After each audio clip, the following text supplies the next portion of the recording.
E aí esse rapaz parece que socorreu essa moça e ela disse: olha, ele estava tentando me tirar da festa para que ninguém mais me ouvisse.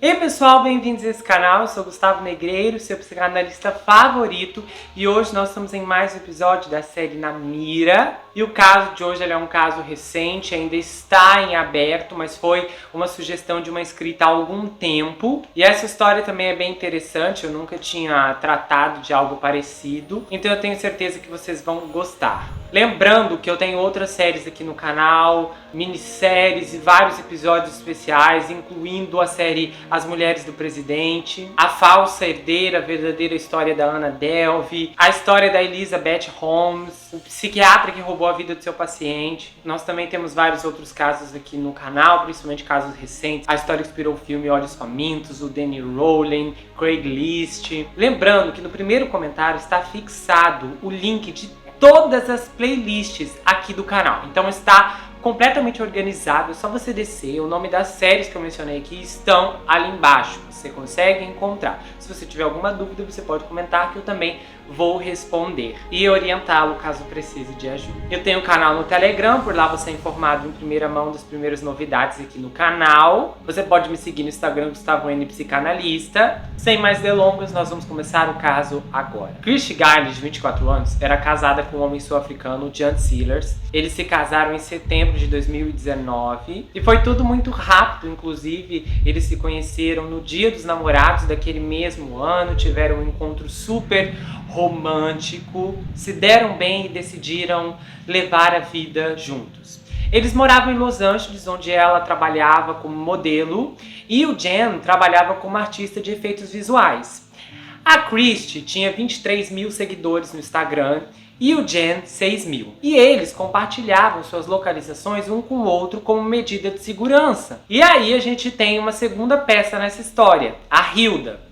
A Hilda era um pouco mais discreta, com uma conta privada no Instagram. Ela tinha 2,3 mil seguidores e ela era uma arquiteta formada. E desde novembro de 2019 ela atuava em projetos de interiores. E ela até fez uma postagem em um site de empregos, buscando novas oportunidades. Ela disse que gostaria de se estabelecer no Canadá e que lá era um país das oportunidades e que ela poderia facilmente se adaptar a novas circunstâncias, que ela estava aberta para aprender e a desenvolver novas habilidades. A postagem nesse site também deu para entender que ela tinha experiência em renderização de móveis sob medidas. E ela finalizou dizendo que estava pronta para uma nova aventura e que prometia que, se fosse contratada, seja quem for, não iria se arrepender. E essas duas mulheres formaram uma amizade depois que a Hilda se mudou para Los Angeles no início de 2021. Pois bem, o Jan, o marido da Christy,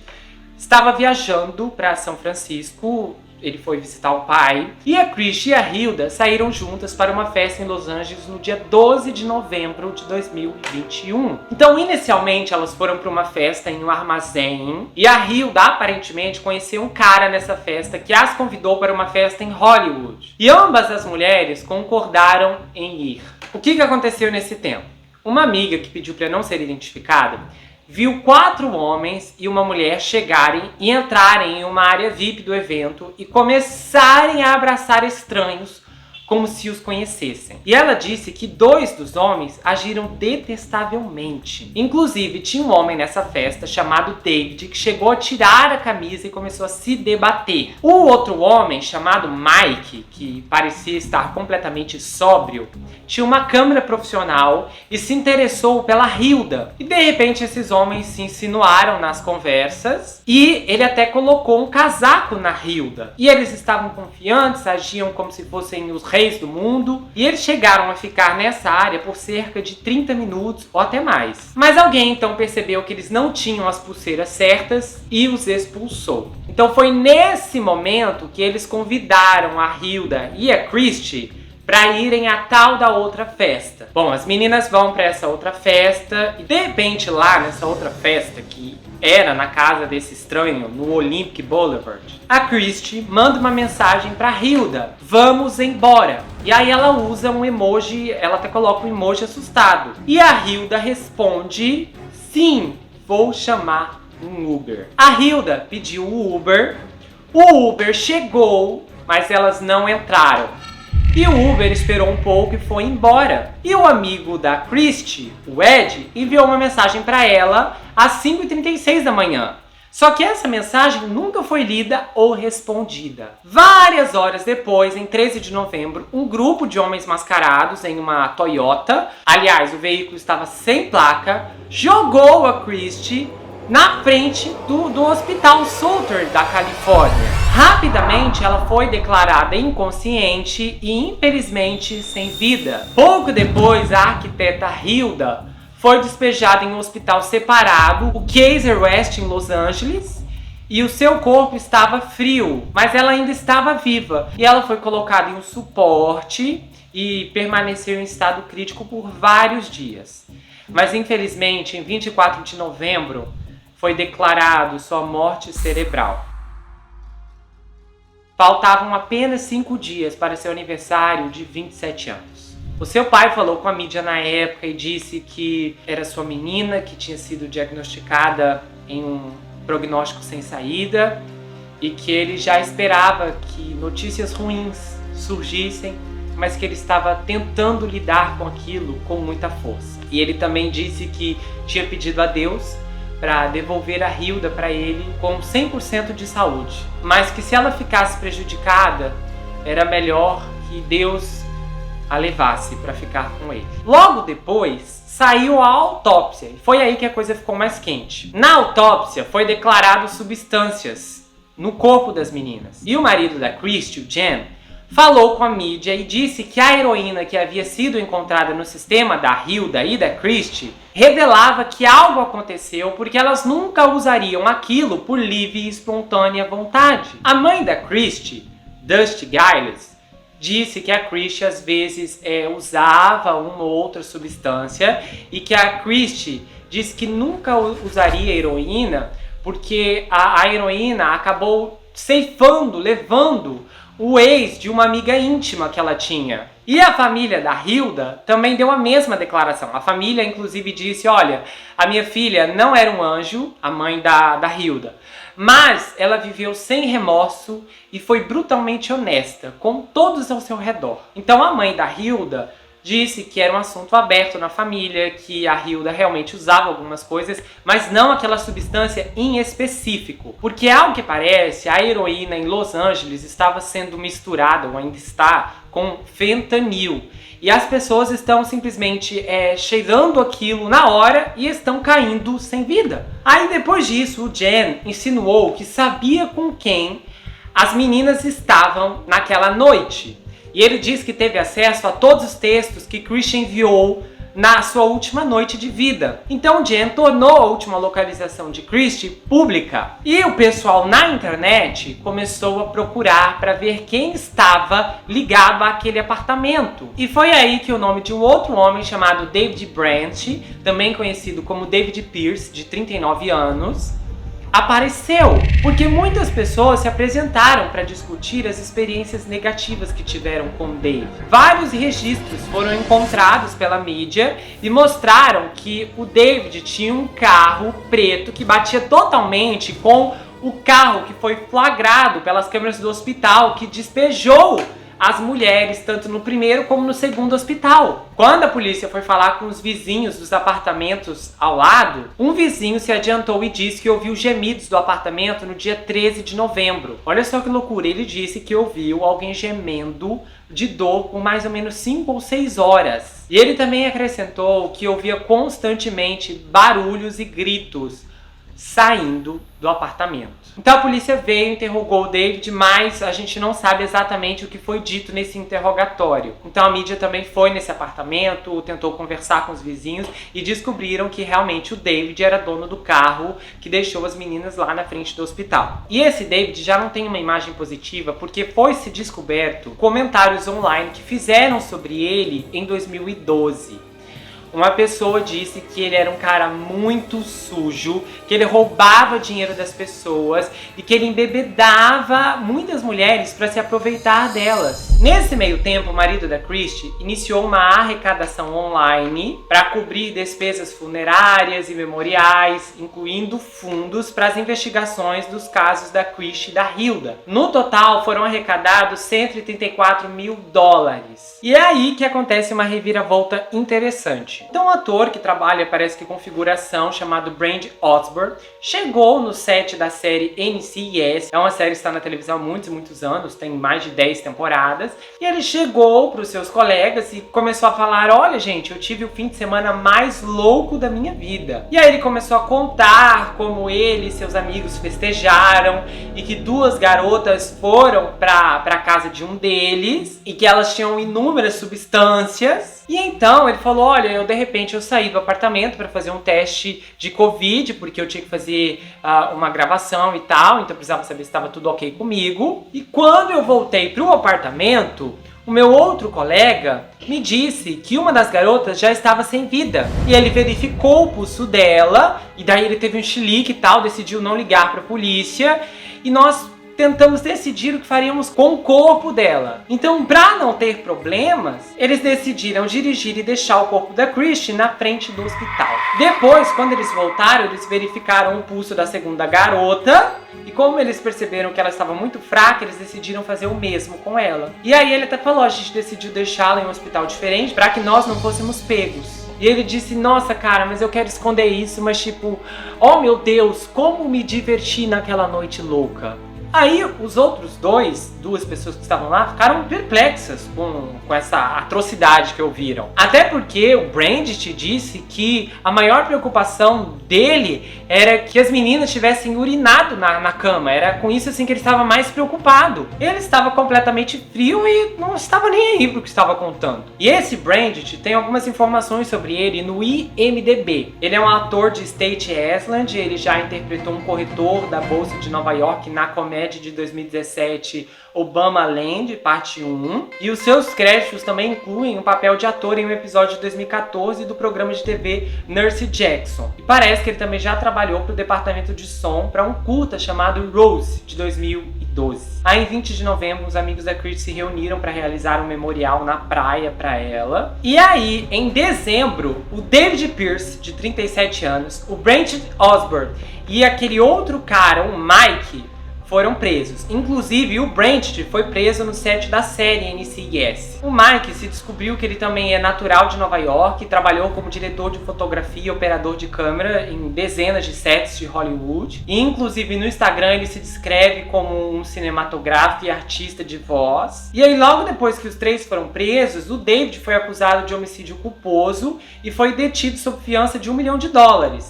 O Brandt e o Mike foram acusados de cumplicidade em homicídio culposo. Então a fiança deles foi fixada em $100 mil cada. Aí até o chefe de polícia na época anunciou que acreditava que as meninas receberam as substâncias. E aí isso causou uma overdose. Também foi anunciado que, com base na investigação, as autoridades estavam preocupadas que outras vítimas poderiam ter sofrido a mesma coisa nas mãos do David. Então algumas mulheres começaram a se manifestar sobre agressões que aconteceram por parte do David, incluindo uma de 2010, depois uma outra em fevereiro de 2019 e outras duas em incidentes separados em 2020. Essas mulheres não denunciaram esses incidentes até que reconhecessem o David de um burburinho que estava tendo no Instagram com relação ao que aconteceu com as garotas. Uma dessas moças, inclusive, não mora nos Estados Unidos, então isso tudo atrapalhou um pouco com que o processo tivesse um andamento. Uma outra testemunha chamada Steven Bauer, que viveu com o Dave por um curto período de tempo em 2010, relatou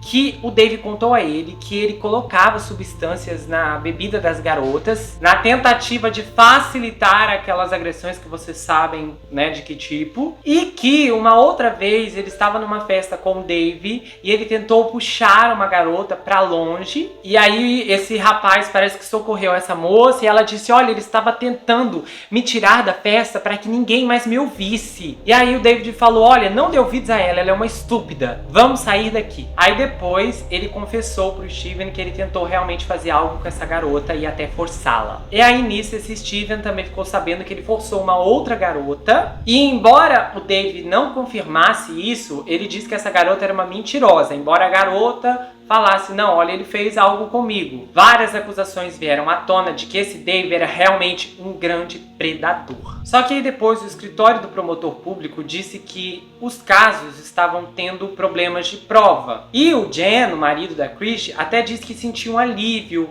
quando os caras foram presos e tal, mas que ele sabia que aquilo era o começo de uma gigante batalha. Mas ele disse que queria justiça, embora soubesse que isso não traria sua amada esposa de volta. E ele até fez um incentivo que todas as vítimas do David ou dos outros dois viessem à tona para ajudar no caso. E sobre sua esposa, ele disse que nunca sentiu um amor tão profundo e que ele duvidava sentir algo novamente, porque a Christie era um ser humano incrível. Acontece que em janeiro agora de 2022, o Mike e o Brandt foram soltos sob fiança e nenhuma acusação foi feita contra os dois. E em 31 de janeiro, o David teve uma audiência, era uma segunda-feira, e a promotora adjunta Catherine Mariano diz que o David deveria permanecer atrás das grades sob fiança de 3 milhões de dólares. Aí eles relataram que os investigadores encontraram 30 mil dólares e um passaporte no carro do David quando ele foi preso. Agora, o mais estranho é que ele não está sendo acusado do que aconteceu com a Christie e com a Hilda, embora a investigação sobre esse incidente continua. Ao que parece, o que está mantendo na cadeia são as acusações que vieram à tona posteriormente. Aí a promotora disse para o juiz que o David era uma ameaça à segurança pública e que ele representava um risco de fuga, já que quando ele foi preso, ele tentou fugir saindo pela porta dos fundos. Eles também mostraram evidências que o Dave estava pesquisando sobre viver em países estrangeiros, que aliás não extraditam réus americanos, inclusive a Ucrânia. Isso estava lá na pesquisa dele no Google. Aí o advogado de defesa Jacob disse para a juiz desconsiderar tudo que ela ouviu e que ele queria uma redução da fiança para 100 mil dólares. E ele disse que, olha, o David não tem condição de pagar, ele é só um planejador de eventos, ele é freelancer, isso é uma injustiça criminal contra o meu cliente, coitado dele. Aí ele também falou sobre as políticas reformistas da Califórnia que permitem a libertação de um réu sob certas condições. E que como o David não tinha antecedentes criminais, ele poderia ficar sob a tutela de um dispositivo de rastreamento eletrônico. E claro, para os 30 mil dólares que foram encontrados em seu carro, ele diz que isso era um ganho recente de uma viagem que o David fez a Las Vegas. E que o fato do carro do David estar sem placa era porque ele tinha se envolvido em um acidente alguns dias antes da prisão. Aí a juíza Victoria Wilson disse que não acreditava, que ela achava sim que o David era uma ameaça à sociedade e ela se recusou a reduzir a fiança. Nisso ele considerou uma prova que a promotoria havia apresentado, que o David usou uma garrafa de vinho para forçar uma de suas vítimas e inclusive a ameaçou posteriormente, dizendo que enviaria um vídeo para a família inteira da moça. O caso ainda está em aberto, então é bem difícil prever o que pode acontecer, mas as famílias estão lutando, inclusive a família da Hilda doou os órgãos porque disseram que era o desejo dela. Eu achei esse caso muito confuso, de verdade. Eu tive que ler muito para compreender a linha do tempo. E o mais interessante é como as coisas se desenrolam. E isso reflete um pouco o clima pesado que tem em Los Angeles. Eu já ouvi muitos pacientes que moram na área, outras pessoas que já moraram, relatar sobre como o polo de Los Angeles, o polo da Califórnia, pode ser muito pesado dependendo de onde você esteja. E quando a gente está falando de Hollywood, onde habita a indústria da música, do cinema, da TV, das artes e das celebridades, nós ouvimos muitas e muitas coisas que envolvem esses excessos, tanto na promiscuidade, no uso de substâncias e em tudo que normalmente essas pessoas se envolvem, extrapolando o limite das comemorações que normalmente terminam em tragédia. E é claro, tem muitas pessoas que moram na região e consideram Los Angeles, Hollywood, um ambiente extremamente tóxico. principalmente por conta de toda a publicidade. Existem quantos outdoors espalhados pelas avenidas de anúncios de cirurgias plásticas dizendo: você não quer se parecer melhor, você não quer melhorar, você não quer ser mais bonito, mais bonita, mais linda, mais magra. E é lógico que tudo isso incentiva a uma busca muito superficial por uma melhora que obviamente é apenas física, ou melhor dizendo, externa. Eu sei que tem pessoas que moram em Los Angeles e que acham tudo maravilhoso e tal, não é isso que está em debate aqui. Mas a questão é que a cultura, ela influencia o comportamento. E muitas vezes determinada cultura pode gerar antipatia. Antipatia ao que é certo e simpatia ao que é errado. Nesse caso, as meninas se sentiram confortáveis em aceitar o convite de estranhos. E eu sei que em Hollywood, em Los Angeles, tem muito isso do after party. E é muito comum essas festas que de repente começam no lugar e aí você vai para outro lugar. E para nós que estamos fora desse território, essa situação é absurda e imprudente. Mas de repente não é para quem está lá, porque já está acostumado a ver frequentemente esse tipo de situação. E é algo coletivo. E é aqui que vamos entrar, porque o coletivismo, ele tende a ser histérico. Ele gera uma falsa sensação de segurança e abrigo ao mesmo tempo que deixa a sociedade mais egoísta e superficial. A tutela da cultura obscena não visa o futuro. Ela promove o hoje, o aqui e o agora. E foi exatamente o que essas moças fizeram. Elas pensaram no agora, daquele momento. Elas não viram o perigo e não avaliaram os riscos. Elas estavam em um grupo e no grupo a gente se sente mais forte, até para errar, porque as pessoas pensam que no fim tudo vai ficar bem. E essas moças eram repetidoras. Elas repetiam o que viam, o que ouviam e o que eram expostas. Viver ou festejar de forma irresponsável nem sempre é consciente. O glamour, a música alta, o estilo de vida sem regras cria um cenário muito propício para situações assim acontecerem. E é lógico que temos a questão da legislação, que já é um estímulo para a impunidade. Quando a gente olha para as estatísticas do que acontece em Hollywood, é assustador. A chance de você se tornar vítima de um crime de propriedade é 1 em 47 na Califórnia e 1 em 29 em West Hollywood. As taxas de criminalidade em Hollywood são 109 maiores do que a média nacional e os crimes violentos em Hollywood são 231% maiores do que a média nacional. E o interessante é que a Califórnia é o estado que mais cobra imposto. E aí eu fui pesquisar e descobri que os senadores e os deputados são os legisladores mais bem pagos do país. Então por aí a gente vê que o que Hollywood tem de beleza, o que tem de glamour, não tem de segurança. Porque tem muita gente na Califórnia que vive um sonho, uma fantasia, uma vontade de viver de forma divertida e descontraída o tempo inteiro.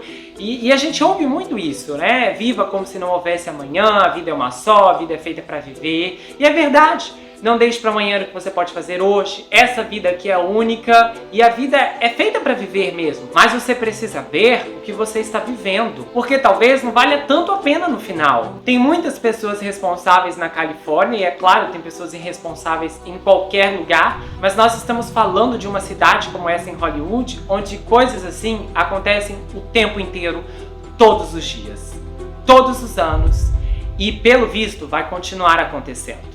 E eu sei que tem pessoas aqui que gostariam de viver outras coisas, tem pessoas que gostariam de estar em outra realidade. Mas às vezes, o que precisamos é diferente do que queremos. Porque às vezes o que você quer pode te levar para um destino trágico, como infelizmente levou essas moças. Com certeza, a última coisa que elas pensaram naquele dia foi que aquilo ali terminaria daquele jeito. E infelizmente para elas não dá mais tempo de fazer nada, porque já acabou. Mas às vezes para você o sonho acaba porque é o momento de você acordar. Se você gostou desse vídeo, se inscreva no canal. Conheça meu livro Perfeito Estranho, que já está disponível no meu site e a gente faz entrega para o mundo inteiro. Esse é um suspense escrito em formato roteiro e ele é um suspense incrível. Se você tiver Instagram, me siga por lá. Você pode entrar no grupo do Telegram e qualquer dúvida pode ter certeza que eu vou te responder. A gente se vê no próximo caso e não se esqueça que aqui você sempre vai ter um amigo.